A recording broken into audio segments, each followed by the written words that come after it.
नमस्कार दोस्तों, India at 6 में आप सभी का स्वागत है। मैं हूं अनीता और रोज की तरह मैं लेकर आई हूं कोरोना वायरस और लॉकडाउन से जुड़ी दिन भर की 5 बड़ी खबरें।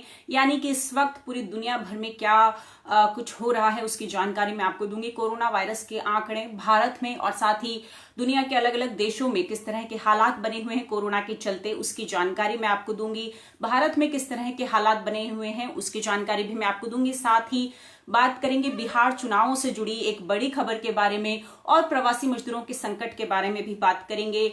आज उत्तर प्रदेश में एक बड़ा हादसा हो गया और साथ ही मैं आपको ये भी बताऊंगी कि भारत में पिछले 50 दिनों में यानी कि लॉकडाउन के दौरान कितने श्रमिकों की नौकरियां चली गई, कितनी फीसदी श्रमिकों की नौकरियां चली गई, इसके बारे में भी मैं आपको बताऊंगी। और साथ ही बात करेंगे सबसे बड़ी खबर की। अभी थोड़ी देर पहले ही वित्त मंत्री निर्मला सीतारमण ने जो रिलीफ पैकेज की जानकारियां दी वो मैं आपको बताऊंगी। कल मोदी सरकार ने कल प्रधानमंत्री नरेंद्र मोदी ने 20 लाख करोड़ के पैकेज का ऐलान किया था, तो आज उसके बाद वित्त मंत्री निर्मला सीतारमण ने उसकी जो बारीकियां बताई उसके बारे में आपको बताऊंगी कि किस सेक्टर पर कितना ध्यान दिया गया, किस सेक्टर को क्या राहत दी गई है, उसकी जानकारी पूरी मैं आपको दूंगी। तो शुरुआत इसी खबर से करेंगे और इस लाइव को शेयर जरूर करें।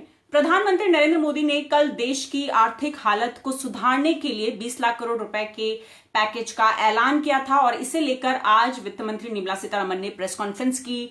1.5 घंटे तक यानी 4 बजे से प्रेस कॉन्फ्रेंस शुरू हुई और 5:30 पौने 6 बजे तक हमने देखा कि प्रेस कॉन्फ्रेंस चलती रही।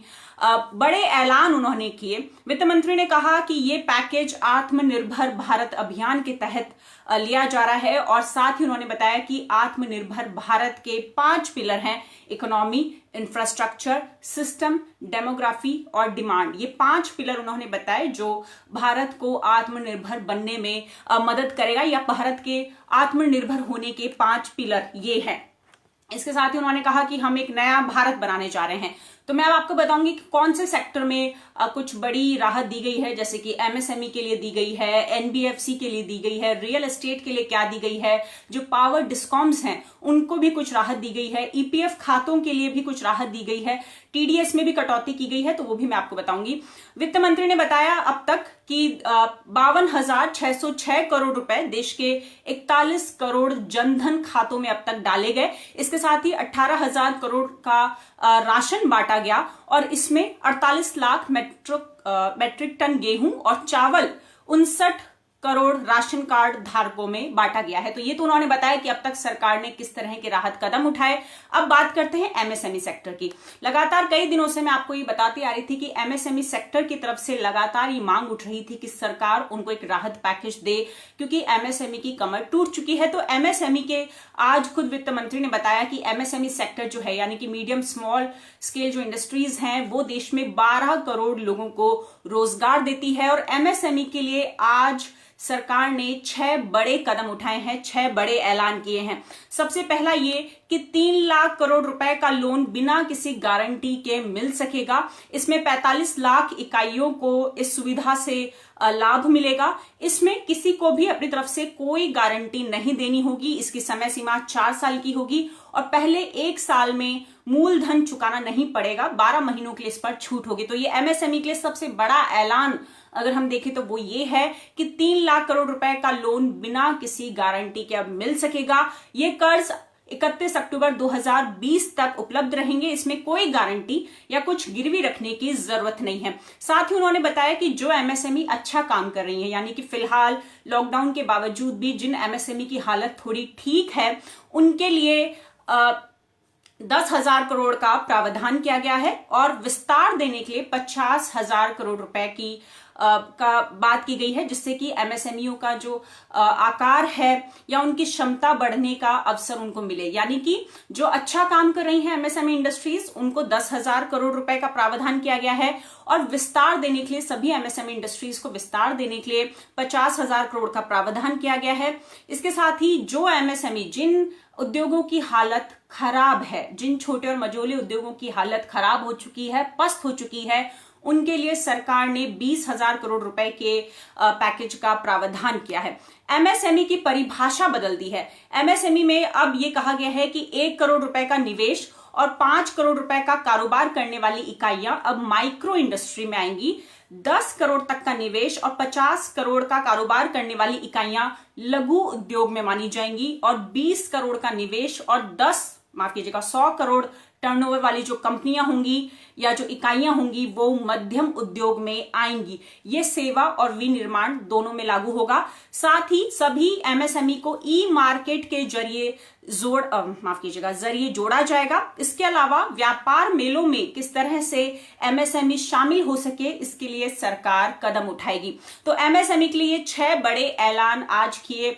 एमएसएमई की तरफ से लगातार ये मांग उठ रही थी कि सरकार उनको राहत मुहैया कराए। एमएसएमई हम जानते हैं कि नोटबंदी और जीएसटी के बाद सबसे ज्यादा अगर किसी सेक्टर को नुकसान हुआ था तो वो एमएसएमई था, और लॉकडाउन के चलते एमएसएमई की हालत बिल्कुल पस्त हो चुकी थी। जिसके बाद आज सरकार ने बड़ा फैसला लिया सारे स्टेक होल्डर्स से बात करने के बाद, और एमएसएमई में 6 बड़े कदम जो हैं वो उठाए गए। और उसमें सबसे बड़ा कदम यह है कि 3 साल तक लोन मिल सकेगा और उसके लिए कोई गारंटी नहीं देनी होगी। और साथ ही जिन एमएसएमई की हालत बहुत ज्यादा खराब हो चुकी है उनके लिए उन इकाइयों के लिए, उन उद्योगों के लिए 20,000 करोड़ रुपए का प्रावधान किया गया है। और साथ ही पूरे एमएसएमई सेक्टर के लिए, यानी कि जो मीडियम स्मॉल स्केल इंडस्ट्रीज हैं उनके लिए, उनके विस्तार के लिए, उनको बढ़ावा देने के लिए 50,000 करोड़ के रुपयों का प्रावधान किया गया है। अब बात करते हैं ईपीएफ के बारे में। कर्मचारी और नियोक्ता ईपीएफ खाते में 12-12% का योगदान करते आए हैं अब तक।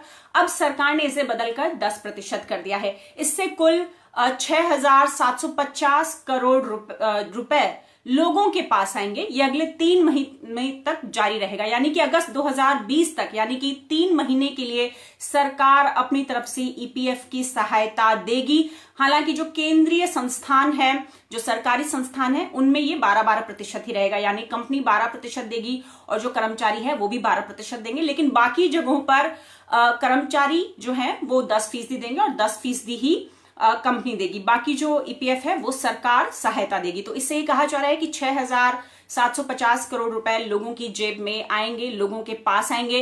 15,000 से कम वेतन वालों का ईपीएफ सरकार देगी। कुल 72 लाख लोगों को मदद मिलने की उम्मीद जताई जा रही है। रियल एस्टेट को भी बड़ी राहत दी है और शहरी विकास मंत्रालय राज्य की सरकारों को एडवाइजरी जारी करेंगे कि रजिस्ट्रेशन और कंप्लीशन की जो डेट है उसको 6 महीने के लिए आगे बढ़ा दिया जाए। यानी कि जो रियल एस्टेट सेक्टर है उसकी भी हालत बहुत बुरी चल रही है। लॉकडाउन के चलते उनका काम ठप हो चुका है, मजदूर पलायन कर चुके हैं। ऐसे में उनको फिर से शुरू करने में और कंप्लीट करने में, जो प्रोजेक्ट्स हैं उनको कंप्लीट करने के लिए 6 महीनों का वक्त दिया गया है। यानी कि कंस्ट्रक्शन जो कंपनियां हैं देश में उनको 6 महीनों का वक्त दिया गया है, जिससे कि वो अपने जो प्रोजेक्ट्स हैं, जो लंबित पड़े हुए प्रोजेक्ट्स हैं, उनको पूरा कर सके और साथ ही रजिस्ट्रेशन कर सके। टीडीएस की रेट्स में कटौती की गई है। टीडीएस रेट्स में 25% की कटौती की गई है और ये माना जा रहा है कि 50,000 करोड़ रुपए का लाभ आम जनता को मिलेगा। जो टीडीएस की दरें हैं वो सभी गैर सैलरी वाले लोगों के लिए 25% कम की गई हैं। इनकम टैक्स रिटर्न की तारीख बढ़ा दी गई है। वित्त वर्ष 2019-20 की सभी इनकम टैक्स रिटर्न दाखिल करने की अंतिम तिथि को 31 जुलाई 2020 और 31 अक्टूबर 2020 से बढ़ाकर 30 नवंबर 2020 तक बढ़ा दिया गया है। यानी इनकम टैक्स रिटर्न जो दाखिल करने की अंतिम तिथि है वो अब 30 नवंबर 2020 हो गई है। एनबीएफसी जो नॉन बैंकिंग फाइनेंशियल कंपनीज होती हैं उनको भी सरकार ने बड़ी राहत दी है। सरकार ने नकदी संकट से जूझ रही गैर बैंकिंग वित्तीय कंपनियों और साथ ही जो आवास वित्त निगम है, जिन्हें हम एचएफसी कहते हैं, उनको ध्यान में रखते हुए आज बड़ा ऐलान किया है और इनकी मदद के लिए सरकार ने 30,000 करोड़ रुपए के स्पेशल लिक्विडिटी स्कीम को लॉन्च करने की बात कही है। यानी कि इनके लिए आने वाले दिनों में 30,000 करोड़ रुपए की स्पेशल लिक्विडिटी स्कीम लॉन्च की जाएगी ताकि बाजारों में पैसा आ सके, सर्कुलेशन में पैसा आ सके और इनकी लिक्विडिटी बढ़े। साथ ही इनकी गारंटी भारत सरकार देगी और इसके अलावा एनबीएफसीज के लिए 45,000 करोड़ रुपए की आंशिक क्रेडिट गारंटी स्कीम की भी घोषणा की है आज वित्त मंत्री निर्मला सीतारमण ने। और सबसे आखिर में जो बिजली वितरण कंपनियां हैं उनको भी बड़ी राहत दी है और बिजली वितरण कंपनियों के लिए 90,000 करोड़ की व्यवस्था की जाएगी। ये सरकार ने आज ऐलान किया है और जाते जाते वित्त मंत्री लगातार अपनी प्रेस कॉन्फ्रेंस में बात कह रही थी कि सिर्फ आज ही नहीं, अगले 3-4 दिनों तक लगातार वित्त मंत्रालय प्रेस कॉन्फ्रेंस करके बताता रहेगा कि किस सेक्टर को कितनी राहत दी जाएगी। और आज जो सबसे बड़ी खबर है वो ये कि एमएसएमई में 6 बड़े ऐलान किए गए हैं। एमएसएमई सेक्टर को सबसे ज्यादा राहत दी गई है। साथ ही एनबीएफसी कंपनियों, बिजली वितरण कंपनियों को भी राहत दी गई है, ईपीएफ में भी राहत दी गई, और साथ ही जो रियल एस्टेट कंपनीज हैं जिनका एक तरीके से कहें कि काम बिल्कुल बंद हो गया, सबसे ज्यादा जो झटका है लॉकडाउन का वो रियल एस्टेट कंपनीज को मिला, उनको देखने को मिला। तो उनके लिए सरकार ने बड़ा ऐलान किया है, उनको 6 महीने की राहत दे दी है। ये तो हुआ जो सरकार ने पैकेज का ऐलान किया और आज बताया कि किस सेक्टर को क्या मिलेगा। लेकिन अब हम अगली खबर की ओर बढ़ते हैं और बात करते हैं मजदूरों के संकट के बारे में। मजदूरों का संकट लगातार बढ़ता जा रहा है देश में, और अब भी हम देख रहे हैं कि लॉकडाउन के 50 दिन के बाद भी मजदूर लगातार पलायन कर रहे हैं। श्रमिक स्पेशल ट्रेनें चल चुकी हैं, उसके बावजूद भी हम देख रहे हैं कि हजारों की तादाद में मजदूर या तो पैदल जा रहे हैं या साइकिल का सहारा ले रहे हैं या लिफ्ट लेकर यानी दूसरे वाहन में सवार होकर वो किसी तरह अपने घर पहुंचना चाहते हैं। तो ऐसा हमने देखा कि कल एक बड़ा हादसा हुआ उत्तर प्रदेश के चित्रकूट में, और आज सुबह भी उत्तर प्रदेश के कानपुर देहात में एक बड़ा हादसा हुआ है। उसकी जानकारी मैं आपको दूंगी, लेकिन उससे पहले मैं आपको बता दूं कि लॉकडाउन के दौरान बड़ी संख्या में श्रमिकों को अपना रोजगार जो है वो गंवाना पड़ा है। एक सर्वे के मुताबिक लॉकडाउन में 67% श्रमिकों ने अपना रोजगार खो दिया, और ये कुल आबादी का 2/3 हिस्सा है। ये इस सर्वे के मुताबिक शहरी क्षेत्र में 10 में से 8 श्रमिकों की नौकरी चली गई और ग्रामीण क्षेत्रों में 10 में से 6 श्रमिक बेरोजगार हो गए। लॉकडाउन के चलते 74% लोग जरूरत के हिसाब से कम खाना खा रहे हैं, कम खाने को मजबूर हैं, क्योंकि उनके पास रोजी रोटी का साधन नहीं बचा है। और ये सर्वे किया है अजीम प्रेमजी यूनिवर्सिटी के centre for sustainable employment CSE ने यह सर्वे किया है। इसके तहत 10 नागरिक सामाजिक संगठनों के सहयोग से यह सर्वे कराया गया है, और सर्वे में 13 अप्रैल से लेकर 9 मई के बीच में आंध्र प्रदेश, बिहार, दिल्ली, गुजरात, झारखंड, कर्नाटक, मध्य प्रदेश, महाराष्ट्र, ओडिशा, राजस्थान, तेलंगाना और पश्चिम बंगाल के 4000 मजदूरों पर यह सर्वे किया गया है। फोन के जरिए ये सर्वे किया गया था, लेकिन इसमें बड़ी बात जो सामने आई है वो ये कि देश में 67% श्रमिकों की नौकरियां चली गई हैं लॉकडाउन के 50 दिनों के दौरान, और साथ ही 84% लोगों का स्वरोजगार छिन गया। 76% वेतन भोगी श्रमिक यानी कि जिनकी नौकरियां थीं, और 81% जो जो कैजुअल वर्कर्स थे उनकी नौकरियां भी चली गई हैं। तो सर्वे से ये पता चला है कि जिन लोगों के पास अभी नौकरियां बची हैं या जिन लोगों के पास अभी रोजगार है उनकी हालत भी पस्त हो रही है, और उनकी आमदनी जो है वो प्रभावित हुई है। सैलरी बड़ी संख्या में, बड़ी तादाद में लोगों की सैलरियां भी कट चुकी हैं। अब जो मैं बात कर रही थी कि आज उत्तर प्रदेश में एक बड़ा हादसा हुआ। आज एक हादसा कल हुआ था उत्तर प्रदेश में कल शाम को, और एक हादसा आज हुआ था सुबह कानपुर देहात में। इस हादसे में एक बच्ची समेत 4 लोगों की मौत हो गई, और जो कुल दोनों हादसे हैं, दोनों हादसों में 46 से ज्यादा मजदूर घायल हो गए। तो जो पहला हादसा है वो कानपुर देहात में हुआ।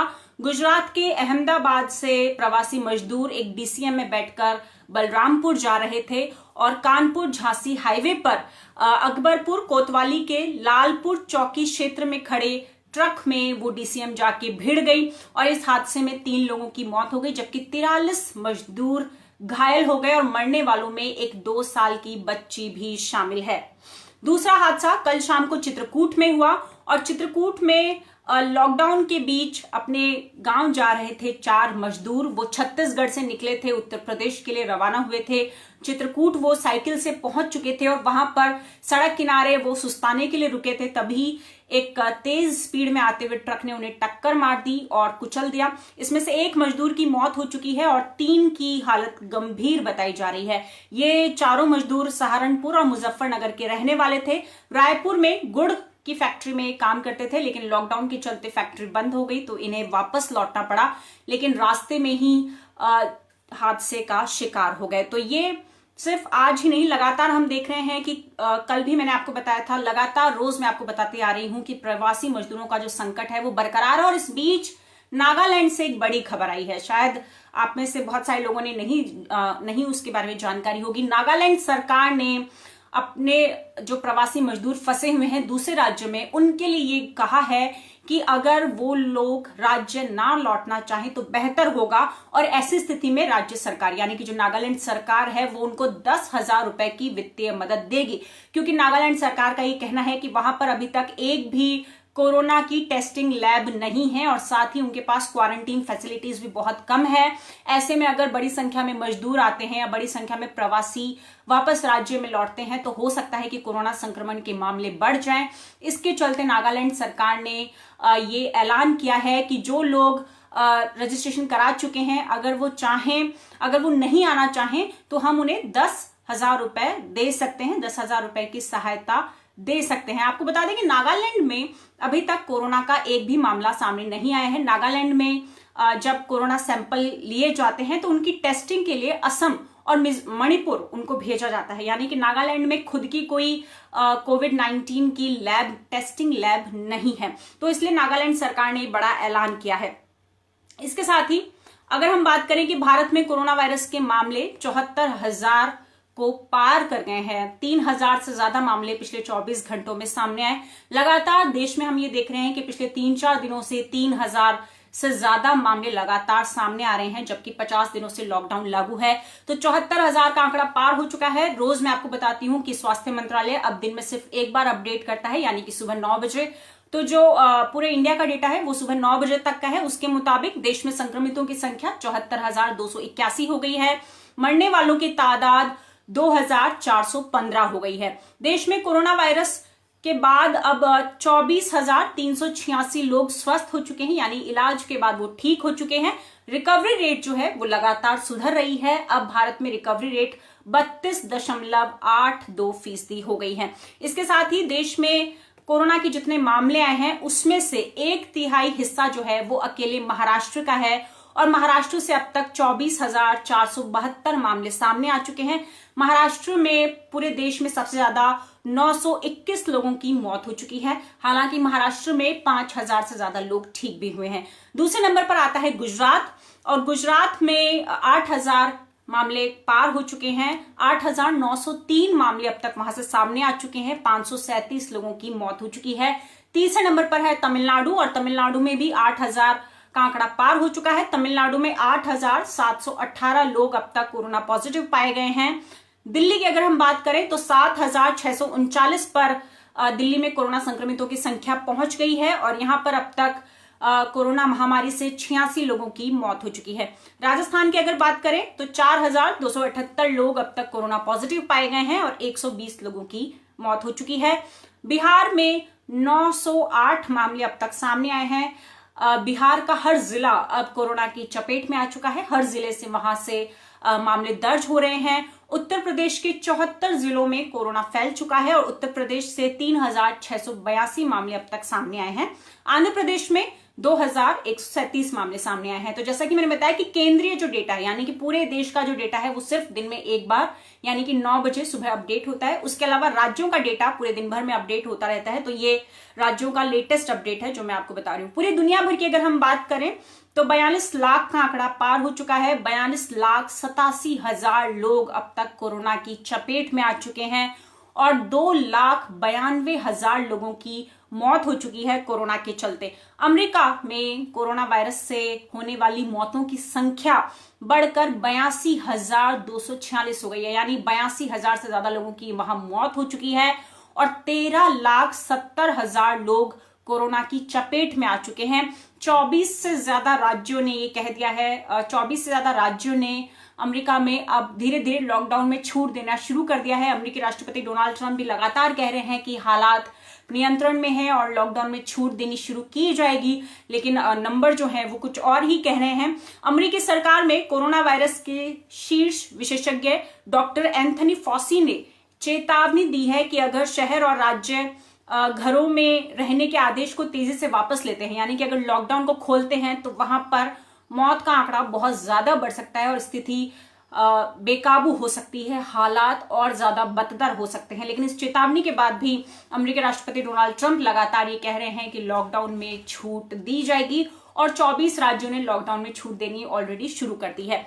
दूसरे नंबर पर 2,42,000 मामलों के साथ रूस पहुंच गया है। रूस में हालात लगातार बिगड़ते जा रहे हैं। रूस के राष्ट्रपति व्लादिमीर पुतिन ने भी कल यही बात कही थी कि हालात जो है वो नियंत्रण में है और वहां पर भी लॉकडाउन में छूट देने पर विचार किया जा रहा है। तीसरे नंबर पर स्पेन है। स्पेन में 2,28,000 मामले सामने आ चुके हैं, जबकि ब्रिटेन चौथे नंबर पर है और ब्रिटेन से अब तक 2,27,000 मामले सामने आ चुके हैं। हालांकि मौतों के आंकड़े को अगर हम देखें तो ब्रिटेन दूसरे नंबर पर है और ब्रिटेन में 32,000 से ज्यादा लोगों की मौत हो चुकी है। पड़ोसी देश पाकिस्तान के बारे में अगर बात करें तो पाकिस्तान में पिछले 2 हफ्तों में 20,000 के करीब कोरोना के मामले बढ़ गए हैं और पाकिस्तान में जो कुल आंकड़ा है कोरोना वायरस संक्रमितों का वो 34,000 को पार कर गया है और साथ ही वहां पर अब तक 700 से ज्यादा लोगों की मौत हो चुकी है। और ये आंकड़ा वहां पर तब बढ़ रहा है जब पिछले हफ्ते ही इमरान खान सरकार ने लॉकडाउन में कुछ छूट दी थी, मस्जिदें खोलने का भी आदेश दिया था क्योंकि रमजान का महीना चल रहा है। तो इसके चलते देखा गया कि बाजारों में बहुत ज्यादा भीड़ हो गई थी और अब ये कहा जा रहा है कि कोरोना संक्रमण को देखते हुए चेतावनी दी जा रही है सरकार की तरफ से कि वहां पर लोग सोशल डिस्टेंसिंग का पालन करें और घरों में रहें। लेकिन लॉकडाउन में छूट अभी भी बरकरार है और उसके चलते 34,000 का जो आंकड़ा है वो पार हो चुका है पाकिस्तान में। चीन की अगर हम बात करें, कल ही मैंने आपको बताया था कि चीन ने एक बड़ा फैसला लिया है कि चीन का जो वुहान शहर है वहां पर अब हर व्यक्ति का टेस्ट किया जाएगा क्योंकि माना जा रहा है कि चीन में कोरोना संक्रमण की दूसरी लहर शुरू हो गई है। चीन में आज 15 नए मामले सामने आए और इसमें चिंताजनक बात यह है कि 15 में से 8 मामले असिम्प्टोमेटिक थे, यानी कि वो लोग जिनमें कोरोना का कोई संक्रमण नहीं देखा गया या कोई संक्रमण सामने नहीं आया, लेकिन उसके बावजूद जब उनका टेस्ट किया गया तो वो कोरोना पॉजिटिव पाए गए। तो 15 में से 8 लोग असिम्प्टोमेटिक हैं। तो चीन का जो वुहान शहर है 18 अप्रैल को वहां पर लॉकडाउन खोल दिया गया था। उसके बाद से ये माना जा रहा है कि वहां पर एक दूसरी लहर आई है कोरोना संक्रमण की। तो ये थी लॉकडाउन, कोरोना वायरस और आर्थिक संकट से जुड़ी खबरें। लेकिन सबसे आखिर में बिहार चुनाव से जुड़ी एक बड़ी खबर मैं आपको दूंगी। देश में लॉकडाउन लगा हुआ है, पूरा देश, पूरी दुनिया इस वक्त कोरोना वायरस महामारी के संकट से जूझ रही है। अर्थव्यवस्था का संकट लगातार बना हुआ है, प्रवासी मजदूरों का संकट बना हुआ है। लेकिन इसके बीच इन सब चीजों के बावजूद केंद्र की सत्ताधारी पार्टी बीजेपी ने अब चुनाव की जो जमीन है उसकी तैयारी शुरू कर दी है और बिहार में चुनावी बिसात फैलाने में बीजेपी ने शुरुआत कर दी है। बिहार में इस साल के अंत में विधानसभा चुनाव होने हैं और बीजेपी ने अब जमीन पर काम करने की योजना जो है उसकी शुरुआत कर दी है। बीजेपी के राष्ट्रीय अध्यक्ष जेपी नड्डा के निर्देश पर बिहार प्रदेश इकाई ने विधानसभा की सभी 243 सीटों के लिए चुनाव प्रभारी नियुक्त कर दिए हैं। ये प्रभारी अपने अपने जिलों में चुनाव की तैयारी, जो वहां की राजनीतिक स्थिति है और आगे की रणनीति पर एक विस्तृत रिपोर्ट बिहार बीजेपी जो प्रदेश अध्यक्ष हैं संजय जायसवाल, उनको ये रिपोर्ट सौंपेंगे। इसके साथ ही केंद्र ने सभी बूथों पर 7 लोगों की एक कमेटी गठन करने का आदेश दिया है जिसे सप्तऋषि के नाम से जाना जाएगा और इस कमेटी में SC/ST पिछड़े वर्ग के प्रतिनिधि और इसके साथ ही युवाओं और महिलाओं को भी शामिल किए जाने की बात की जा रही है। ये आदेश दिए गए हैं कि इनको शामिल किया जाए। बिहार बीजेपी अध्यक्ष जो हैं बिहार बीजेपी अध्यक्ष संजय जायसवाल के मुताबिक देशव्यापी बंदी के बावजूद बिहार में 62,000 बूथ प्रमुख नियुक्त कर दिए गए हैं और ये बूथ प्रमुख केंद्र सरकार द्वारा जो काम किए गए हैं उन्हें लोगों के घर घर पहुंचाने का काम ये बूथ प्रमुख करेंगे। तो बिहार में इस साल के अंत में विधानसभा चुनाव होने हैं और बीजेपी ने, जब देश एक बड़े संकट से जूझ रहा है उसके बावजूद बीजेपी वहां पर चुनाव की तैयारियों में लग चुकी है। तो बिहार में चुनाव होने हैं, लेकिन इस बार ये लग रहा है कि जो मजदूरों का संकट है, प्रवासी मजदूरों का संकट, वो एक बड़ा निर्णायक हो सकता है इस चुनाव में। उस पर सबकी नजर टिकी हुई है। जिस तरीके से नीतीश कुमार सरकार ने प्रवासी मजदूरों के मुद्दे से डील किया, इस संकट से जिस तरह निपटने की कोशिश की, उस पर सब लोगों की नजरें बनी हुई थी और अभी भी बनी हुई हैं। और हमने देखा कि जिस तरह गुजरात में हालात हैं, गुजरात में लगातार 7 से 8 बार, चाहे वो सूरत हो या वो भावनगर हो, लगातार मजदूरों ने प्रोटेस्ट किया है। झड़प की खबरें हमने लगातार देखी, उनमें से ज्यादातर मजदूर जो थे वो उत्तर प्रदेश और बिहार के मजदूर थे। तो लगातार वहां पर भी प्रोटेस्ट हो रहा है। तो ये इस बार के चुनाव में ये देखना शायद ये देखने को मिले कि मजदूरों का जो संकट है उससे सरकार कैसे निपटी, इसका कितना असर पड़ता है इस बार चुनाव में, ये देखने को शायद मिल जाए। तो ये थी आज की हमारी 5 बड़ी खबरें। मैंने आपको बताया कि मोदी सरकार की तरफ से वित्त मंत्री निर्मला सीतारमण ने आज जो रिलीफ पैकेज है उसके तहत बताया कि एमएसएमई सेक्टर के लिए 6 बड़े कदम उठाने जा रही है मोदी सरकार। साथ ही ईपीएफ, टीडीएस के बारे में भी जानकारी दी। जो पावर डिस्कॉम्स है यानी बिजली वितरण कंपनियों को भी राहत दी गई है और इसके साथ ही रियल एस्टेट को भी 6 महीने की राहत दी गई है। और साथ ही मैंने आपको बताया कि प्रवासी मजदूरों का संकट लगातार बना हुआ है। 2 हादसों में 4 मजदूरों की मौत हो गई, 46 से ज्यादा मजदूर घायल हो गए और इसके साथ ही पूरे देश भर में 67% श्रमिकों का रोजगार छिन गया, यानी कि वो बेरोजगार हो गए, नौकरियां चली गई। आपको याद होगा आईएलओ ने कुछ दिन पहले कहा था कि दुनिया भर में 150 लाख से ज्यादा नौकरियां जा सकती हैं। अमेरिका में हम देख रहे हैं कि किस तरह नौकरियां जो है वो जारी है। वहां पर 3 करोड़ से ज्यादा लोगों की नौकरियां चली गई हैं। वहां पर लोग बेरोजगारी भत्ते के लिए आवेदन कर रहे हैं। अब तक पिछले हफ्ते तक 3 करोड़ लोगों ने बेरोजगारी भत्ते का आवेदन किया था। और अमेरिका में हालात भयावह हो रहे हैं, उसके बावजूद अमेरिकी राष्ट्रपति डोनाल्ड ट्रंप इस बात पर अड़े हुए हैं कि लॉकडाउन को खोला जाएगा। तो ये थी आज की हमारी 5 बड़ी खबरें। जो भी लोग इस लाइव को देख रहे हैं, इस लाइव को शेयर जरूर करें, लाइक करें और साथ ही जाने से पहले मेरी आपसे गुजारिश है कि आपको 1 मिनट का वीडियो बनाकर ईशाविल हिंदी को भेजना है। इस वीडियो में आपको बताना है कि आप लॉकडाउन के दौरान अपना वक्त कैसे बिता रहे हैं। व्हाट्सएप नंबर नोट कर लीजिए 9003074655 9003074655। ये ईशाविल हिंदी का व्हाट्सएप नंबर है। इस नंबर पर आपको 1 मिनट का वीडियो बनाकर भेजना है जिसमें आपको बताना है कि लॉकडाउन के दौरान आपकी दिनचर्या क्या है, आप अपने आप को कैसे पॉजिटिव रखते हैं, क्या आप कुछ नया कर रहे हैं, आप किताबें पढ़ रहे हैं, नए नए पकवान बनाना सीख रहे हैं, गूगल डूडल बना रहे हैं, कुछ भी गेम खेल रहे हैं, पबजी खेल रहे हैं, क्या किस तरह से आप खुद को व्यस्त रख रहे हैं और किस तरह से खुद को पॉजिटिव रख रहे हैं, ये जरूर बताएं। आज के इस लाइव में इतना ही। नमस्कार।